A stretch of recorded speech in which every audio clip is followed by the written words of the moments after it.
আয় আল্লাহ, আমার গুনার খবর যদি আমার মা জানে, আমার বাবা জানে, আমার ভাই জানে, আমার বোন জানে, আমার বাসার থেকে তাড়াইয়া দিবে। আয় আল্লাহ, আমার গুনার খবর তুমি জানার পরে তুমি আমার খানা বন্ধ করো নাই, বাতাস বন্ধ করো নাই। আয় আল্লাহ, তুমি আমার গুনার খবর জানার পরে তুমি আমার চলাফেরা বন্ধ করো নাই। আয় আল্লাহ, দয়া করে তুমি আমার মাফ করিয়া দাও।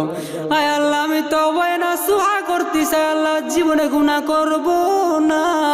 আয় আল্লাহ, তুমি ছাড়া আমার কেউ নাই। আয় আল্লাহ, দয়া করে মাফ করিয়া দাও। আয় আল্লাহ,